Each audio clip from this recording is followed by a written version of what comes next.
Assalamualaikum warahmatullahi wabarakatuh. Selamat pagi, salam sejahtera bagi kita semuanya. Shalom, Om Swastiastu, Namo Buddhaya, salam kebajikan.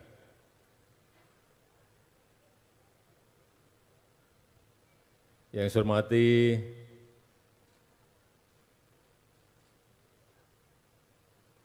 Pak Gubernur Jawa Tengah,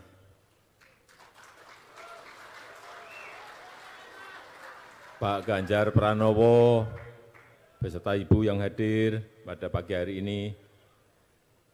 Yang saya hormati Bapak Sidarto, Bapak Muldoko, para bupati yang hadir, para kades yang hadir, Bapak Ibu sekalian, seluruh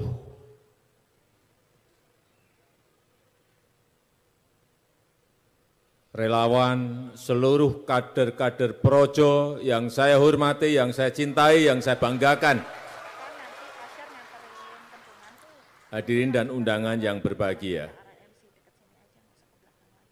Ada yang senang jaket saya? Ada yang mau?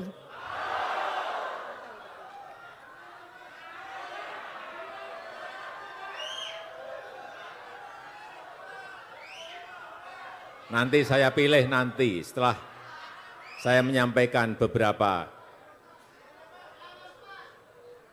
hal.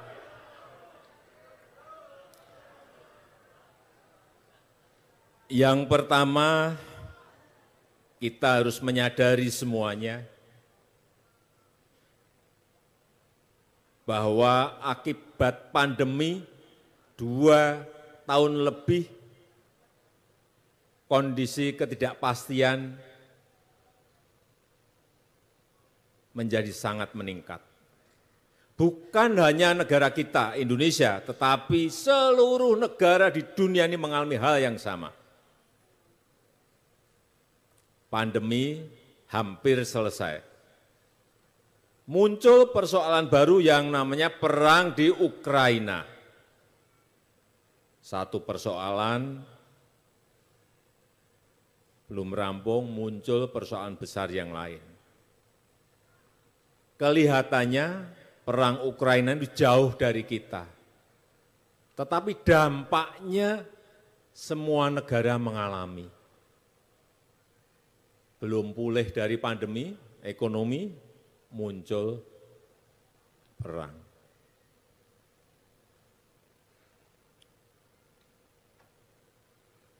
Sehingga harus saya sampaikan apa adanya, semua negara sekarang ini tidak mudah.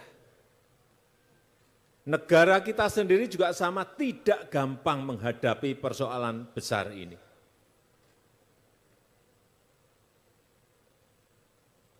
Pemulihan ekonomi yang sudah kita hitung-hitung akan muncul tahun ini ditimpa oleh perang Rusia-Ukraina. Jangan dianggap ini hal yang biasa. Tidak gampang dan tidak mudah mengelolanya. Baik yang berkaitan dengan anggaran negara, baik yang berkaitan dengan pertumbuhan ekonomi, baik yang berkaitan dengan kenaikan harga-harga. Tidak mudah. Terutama 2 hal di seluruh dunia yang sekarang ini naik semuanya. Yang pertama, energi. Energi ini berarti BBM, gas, listrik, semuanya mengalami naik semua negara. Yang kedua, pangan, naik semuanya.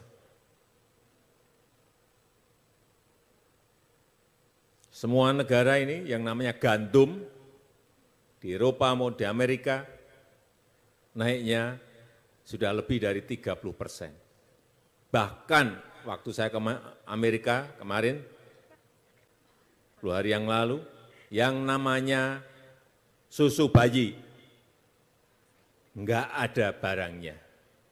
Ini Amerika loh. sampai kehilangan, kehabisan barang seperti itu. Begitu juga yang namanya bensin. Hati-hati.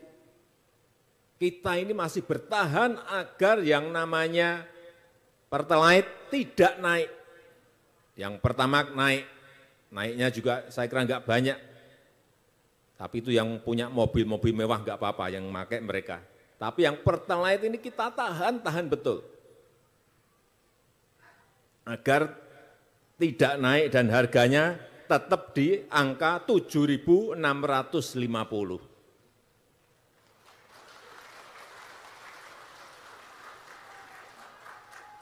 Padahal kalau saya lihat misalnya di Jerman, bensin sudah 31.000. Sudah hampir 2 kali lipat. Di Singapura 32.000. Di Thailand 20.800, ini kalau saya rupiahkan. Di Amerika 18.000 kurang lebih. Kita masih 7.650. Tapi subsidi dari APBN itu gede sekali. Masalahnya adalah tahan kita sampai kapan? Kalau perangnya enggak rampung-rampung. Kalau pandemi di negara lain, di Eropa masih, di Amerika bahkan 10 hari yang lalu waktu saya ke sana, masih kasus harian masih 78.000. Sekarang baru yang rame di Tiongkok dan di Korea Utara. Negara lain masih pada proses mengatasi yang namanya pandemi. Sekali lagi ini yang harus kita syukuri. Kita masih tahan dengan harga Pertalite masih 7.650. Beras, saya cek 2 hari ini, saya cek rata-rata kira-kira harganya 10.700, rata-rata. Coba kita lihat negara lain. Di Korea Selatan 53.000, di Amerika 52.000, di Filipina 18.000.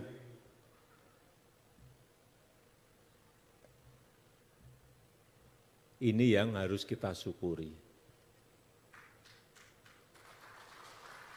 Dan kita sudah 3 tahun ini tidak impor yang namanya beras, enggak impor sama sekali, sudah 3 tahun. Meskipun ada impor kecil, tapi itu impor untuk beras-beras khusus yang dimakan oleh orang-orang Korea, impor dari beras Korea. Yang dimakan orang Jepang, impor beras Jepang. Yang dari India, beras mati, impor dari India. Tapi yang biasanya kita impor 1,5 juta sampai 2 juta ton per tahun, sudah 3 tahun ini kita tidak.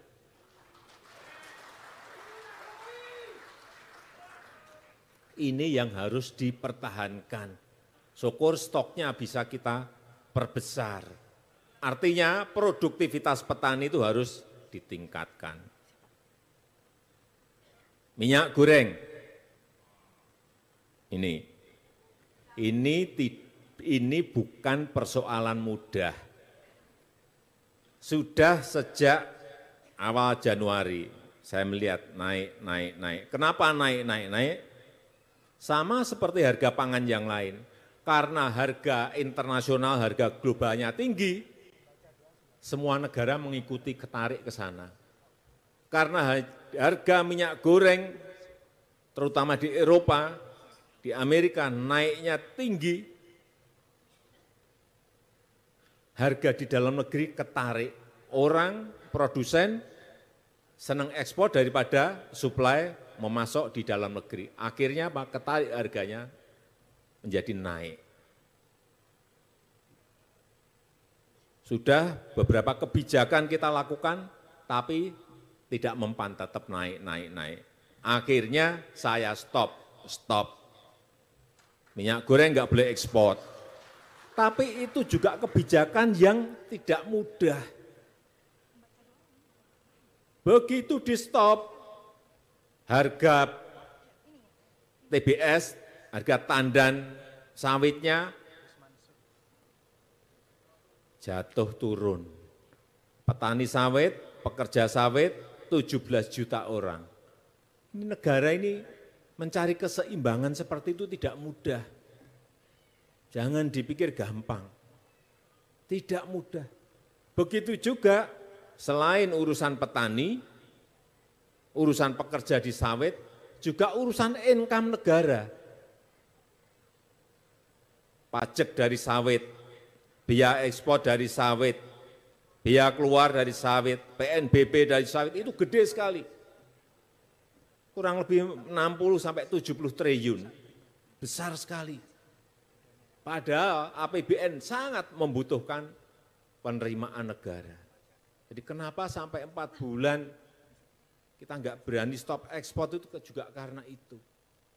Tapi ini kuncinya sudah ketemu, ini dalam seminggu 2 minggu, insya Allah yang namanya minyak goreng curah akan berada di harga 14.000.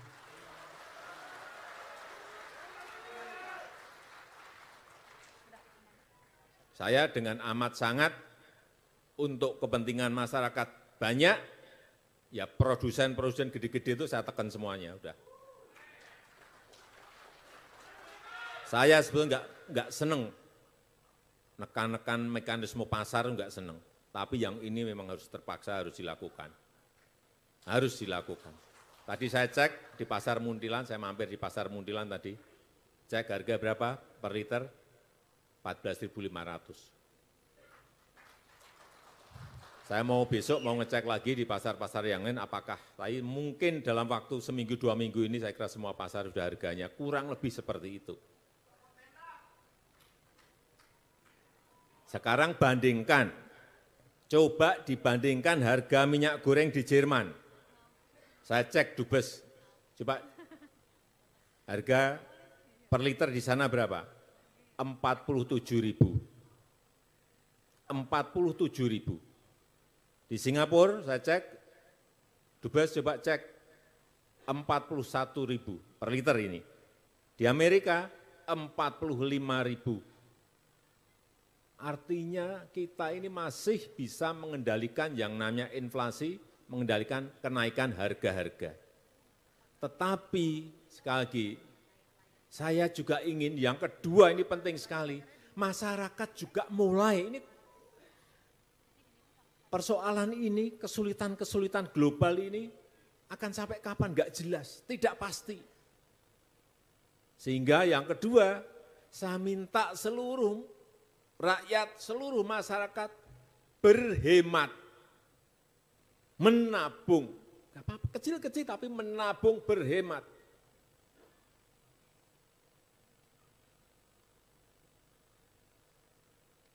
Sehingga apabila ada keadaan-keadaan tertentu yang kita tidak prediksi, yang kita tidak bisa hitung, itu masih punya cadangan. Rakyat punya cadangan, masyarakat punya cadangan. Negara juga punya cadangan.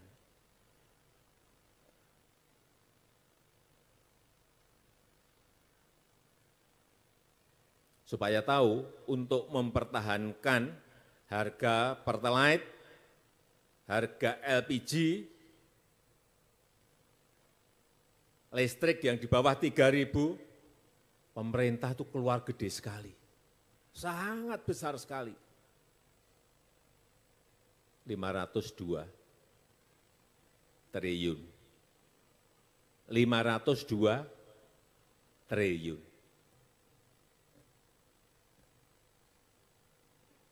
Ini yang masyarakat harus tahu. Kita harus tahu. Bansos kita tahun ini, bansos 154 triliun.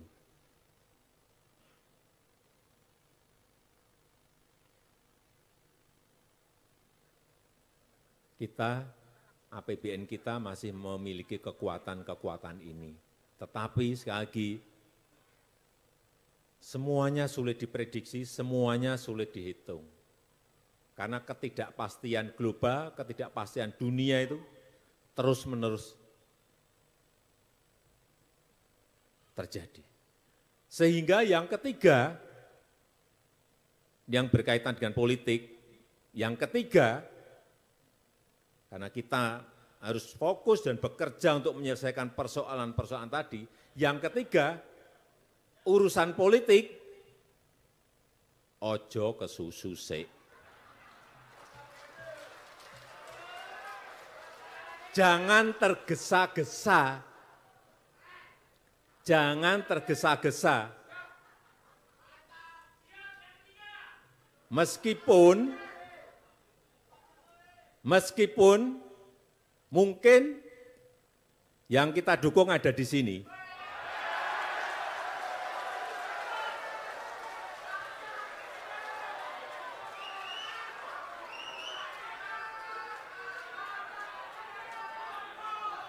Sudah dibilang, jangan tergesa-gesa, ojo kesusu. Ini mau tergesa-gesa ini kelihatannya.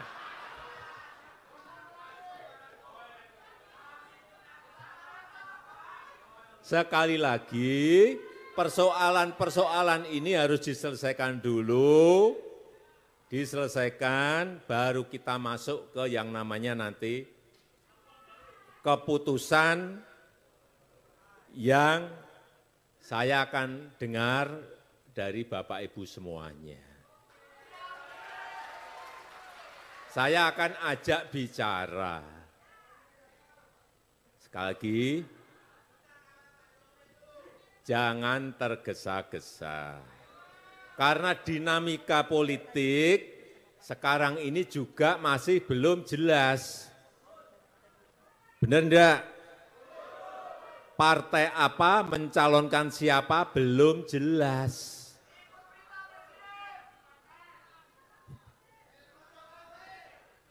Sehingga jangan sampai keliru. Jangan sampai salah. Setuju kita sabar? Setuju kita tidak tergesa-gesa dulu?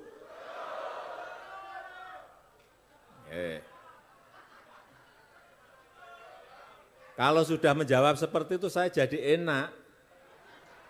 Tapi kalau desek-desek saya nanti keterucut.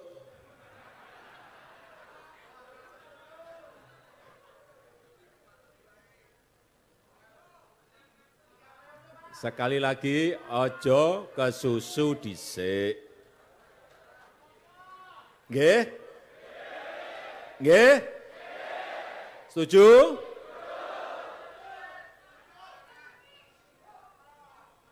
Baiklah, dan nanti kita akan membuat pertemuan besar tingkat nasional untuk seluruh relawan, tidak hanya Projo saja, semuanya, untuk menunjukkan bahwa seluruh relawan masih solid dan masih satu.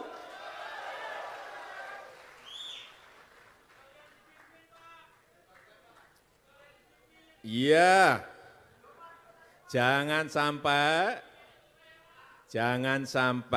kalau kita ini enggak satu, saya pun nanti memutuskan pun pasti akan bertanya kepada Bapak, Ibu, dan saudara-saudara semuanya. Tidak saya putuskan sendiri, enggak, saya bukan tipikal seperti itu. Saya akan tanya ketuanya dulu. Gimana Pak Ketua, calon kita siapa? Belum, saya cross check ke bawah, di bawah yang paling bawah, relawan paling bawah yang ada di desa, yang ada di kampung, saya tanya, gimana Bapak Ibu, siapa ini, siapa? Itu pasti akan saya tanyakan seperti itu. Seluruh organ relawan yang kita miliki. Saya akan menunjukkan dengan pertemuan besar di tingkat nasional, saya ingin tunjukkan bahwa kita ini masih solid, kita ini masih satu, dan kita ini masih semangat. Karena yang kita miliki ini adalah sebuah kapal besar, bukan kapal kecil, tapi kapal besar. Gimana?